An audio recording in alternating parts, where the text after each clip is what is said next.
They've trained for 2 years and now they're ready. French trio Stephanie, Alex and Flora are planning to paddle non-stop from Canada to Cap-Breton in southwestern France. They'll relay each other every 2 hours, day and night, for the 5,000-kilometre crossing. The aim, to set a new world record. It's the first time in the world that 3 women, 3 people are attempting to relay across an ocean. The current world record distance is about 500 kilometers. A catamaran will accompany them along the way.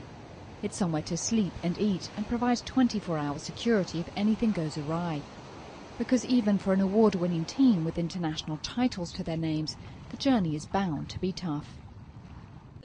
The first 500, 600 kilometers will be very difficult because the water will only be 7 degrees. We're going to run into fog, which means the accompanying boat could lose sight of us.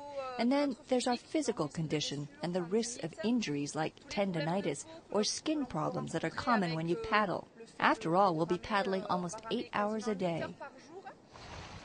The athletes will also have to push through psychological barriers if they want to maintain a projected rate of 100 kilometers a day. At its heart, this is a sporting challenge dependent on physical form, but the further we get, the more tired we'll become, and something will give. It's got to when you're paddling so much every day, and it's at that point that mental strength really takes over, and in the end, it'll all come down to that. There's also a scientific point to the journey. The trio will collect plankton along the way for climate change research, and a medical team will study the impact on their bodies. Stephanie, Alex and Flora plan to kick off from Nova Scotia in Canada in the last week of June and hope to arrive back in France in mid-August.